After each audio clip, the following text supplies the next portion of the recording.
CMR shopping mall biggest festive ధమాకా గంట గంటకు బహుమతులు గెలుచుకోండి. నమస్తే, నేను విజయ్.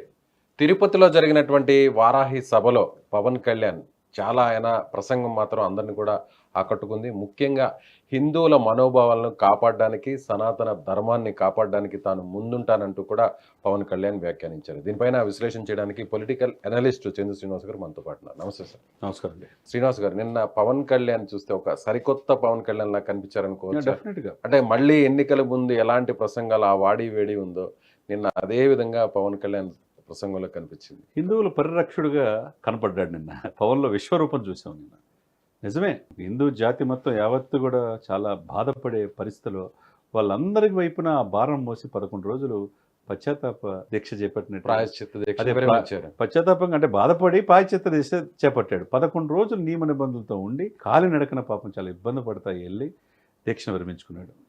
ఇప్పుడు అట్లా ఎవరు రాలేదు ఆలోచన.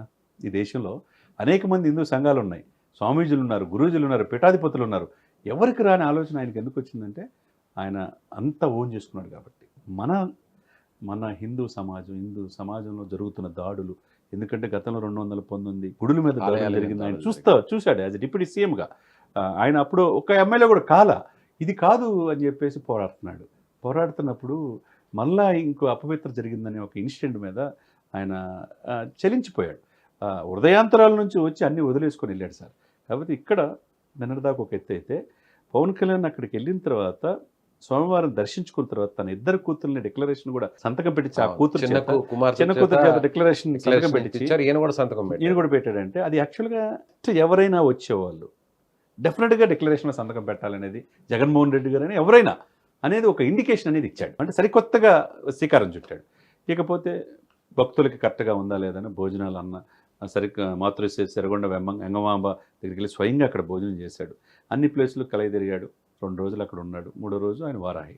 నిన్న ఆయన డిక్లరేషన్ ఏదైతే ఉందో, హిందూ సనాతన ధర్మ పరిరక్షణ బోర్డు దేశవ్యాప్తంగా ఏర్పాటు చేయాలన్నారు. అందులో ఆయన ఒక మాట కూడా అన్నారు శ్రీనివాస్ గారు. ఏంటంటే, నేను ఒక డిప్యూటీ సీఎంగా మాట్లాడలేదు, జనసేన పార్టీ అధినేతగా మాట్లాడలేదు, ఒకసారి మాట్లాడుతున్నాను అంటున్నాడు. ఈ పదవులు నాకు ముఖ్యం కాదు అన్నారు. ఒక సిటిజన్ గా మాట్లాడుతున్నాను, ఒక పౌరుడిగా మాట్లాడుతున్నాను చెప్పారు ఆ మాట.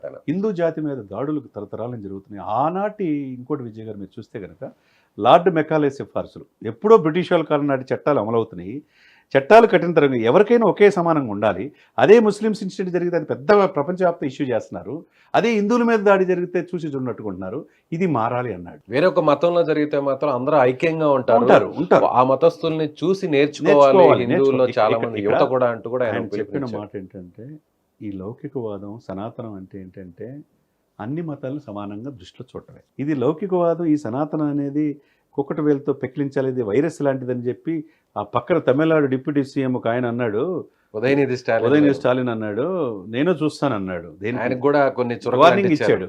ఆయనకి ఇచ్చాడు, రాహుల్ గాంధీకి కూడా చెప్పాడు, రెచ్చగొట్టవద్దు, మీరు నాయకులు అయితే అయ్యారు, పార్టీ అధ్యక్షులు అయితే అయ్యారు, మా జోలికి వస్తే మాత్రం మేము ఎవరిని వదిలిపెట్టమన్నాడు. అలాగే వైసీపీకి కూడా మనం ముందుగా అనుకున్నాం, ఎలా మాట్లాడతారు వైసీపీ మీద ఏమన్నా కౌంటర్లు చెలక్తులు ఉంటాయంటే దానికి తగ్గట్టుగా తిరుమల వెంకన్నతో పెట్టుకున్నారు. 11 సీట్లకు పరిమితం చేశారు. 151 నుంచి 11కి వచ్చారు. ఈ 11లో ఒకటే మిగిలిద్ది అన్నాడు.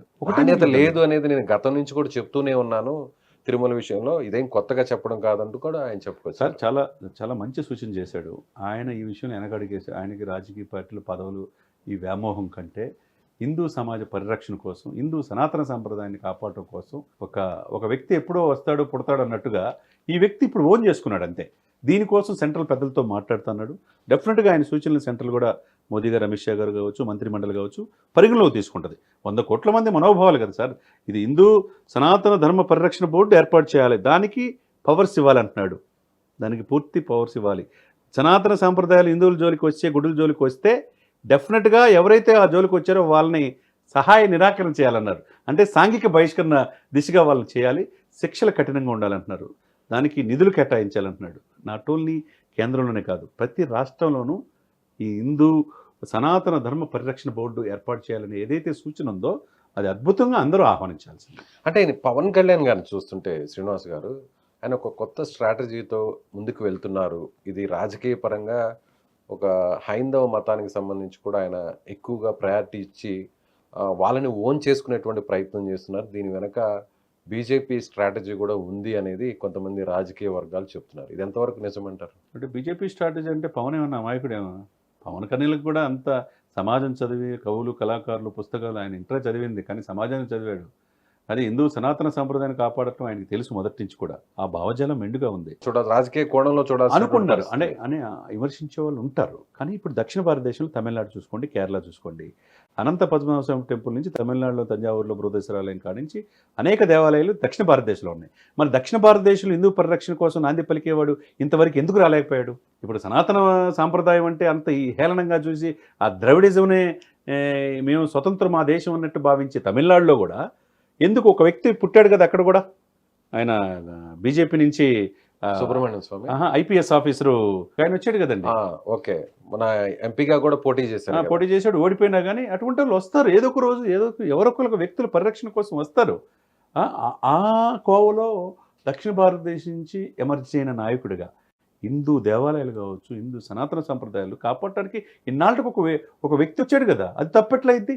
ఇప్పుడు జాతీయ స్థాయిలో లౌకికవాదాన్ని గురించి కూడా చెప్పాడు. కొంతమంది లౌకికవాదం ముసుగులో ఏదో సెక్యులరిజం అని అంటారు, కానీ ఇది కరెక్ట్ కాదు అనేది కూడా ఆయన అన్నాడు.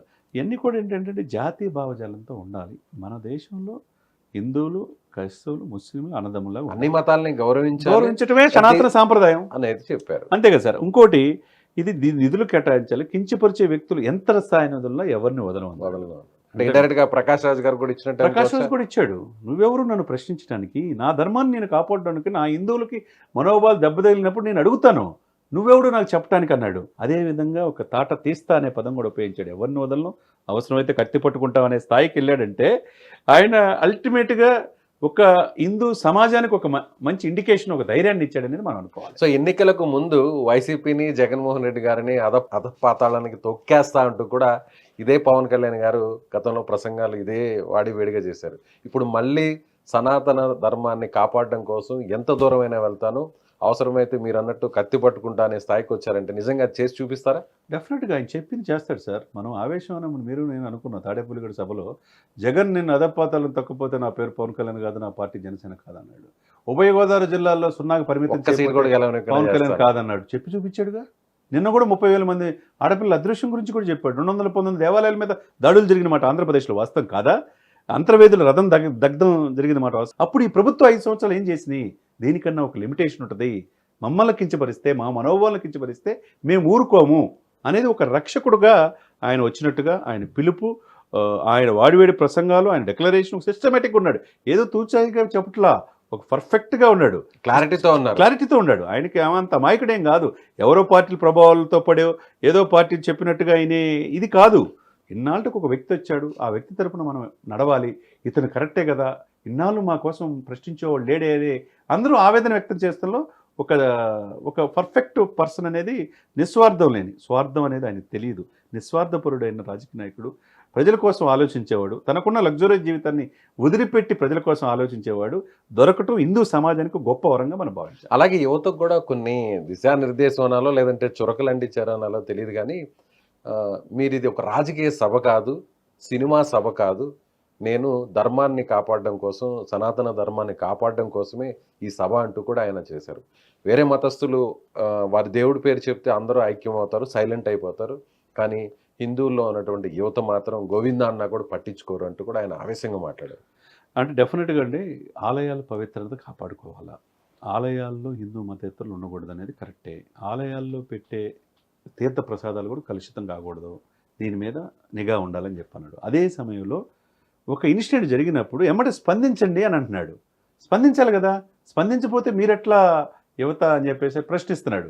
మన మీద దాడి జరిగినప్పుడు అందరూ ముక్తకంఠంతో ఉండండి, అది పిలిపించాడు యువతకి. తప్పేం కాదు కదా, ఏకతాటి మీదకి రావాలి అందరూ. ఏకతాటి మీదకి రాకపోతే ఇప్పుడు ప్రతి ఒక్కడు వచ్చి మన మీద పడతాడు ఇక్కడ. ఇప్పుడు అంతే కదండి, ఒకప్పుడు పోర్చుగీస్ వాళ్ళు వస్తే మనం ఇక్కడికి వచ్చి స్థలం ఇచ్చాం, చర్చీలు కట్టుకున్నారు. అదేవిధంగా ముస్లిమ్స్ వస్తే మసీదులు కట్టుకోవడానికి మనం అందరినీ ఆహ్వానిస్తాం. అంటే వసుదైక కుటుంబం లాంటి మన రాజులు, మన ఆ రోజు కృష్ణదేవరాయల కాడి నుంచి అనేక మంది రాజులు మనకి వాళ్ళు ఇదే దేశాల నుంచి వర్తకం చేసుకోవడానికి ఇక్కడికి వస్తే మన దేశంలో స్థలాలు ఇచ్చాం. ఇప్పుడు అది వాస్తవం కదండి. అంత అవకాశం ఇచ్చినప్పుడు మనం మన దాడుల మీద మన హైందవ సంస్కృతి ఇబ్బంది పడుతుంటే, దాడులు జరుగుతుంటే చూసి చూడనట్టుగా ఉండొద్దు. మీరు చైతన్యవంతంగా ఇంటి కూడా కూర్చొని ఖాళీ కూర్చోవద్దు, చైతన్యవంతంగా మీలో పౌరుషంతో బతకండి అని చెప్పి పిలిపించాడు. సో ఒక క్లారిటీ రాబోయేటువంటి రోజుల్లో ఆయన ఎలా ముందుకు వెళ్తారు అనేది ఒక క్లారిటీ ఇచ్చేసారనుకోవచ్చు. 100% అండి. ఈ క్లారిటీ అనేది డెఫినెట్గా సెంట్రల్ గవర్నమెంట్ కూడా పరిశీలిస్తుంది. జాతీయ స్థాయిలోనే సనాతన ధర్మ పరిరక్షణ బోర్డు ఏర్పాటు కాబోతుందనేది మన దృష్టికి వస్తుంది. అదే కనుక జరిగితే 100 కోట్ల మంది హిందువులు హ్యాపీగా నిద్రిస్తారు. అదే సమయంలో ఆ బోర్డు సెంట్రల్లోనే కాకుండా ప్రతి రాష్ట్రంలోనూ ఎక్కడైతే దేవాలయాల పరిధిలో ఎక్కడైనా ఇటువంటి జరిగినప్పుడు ఇమ్మీడియట్గా స్పందించే యంత్రాంగం ఉండాలి, ఆ మెకానిజం ఉండాలి. అటువంటి సమర్థులు, నిస్వార్థమైన సమాజం కోసం పనిచేసే వాళ్ళు ఆ యొక్క పరిరక్షణ బోర్డుకి అధినేతగా ఉండాలి. Right sir. So Pawan Kalyan garu ముఖ్యంగా ఆయన సనాతన ధర్మాన్ని కాపాడడానికి, అదేవిధంగా జాతీయ స్థాయిలో బోర్డును కూడా ఏర్పాటు చేయడానికి నిన్న ఆయన చేసినటువంటి ప్రసంగం కావచ్చు, లేదంటే వారాహి డిక్లరేషన్ కావచ్చు, జాతీయ స్థాయిలో ఇది ఒక కదలికను తీసుకొస్తుందని చందు శ్రీనివాస్ గారు చెప్తున్నారు. Thank you so much.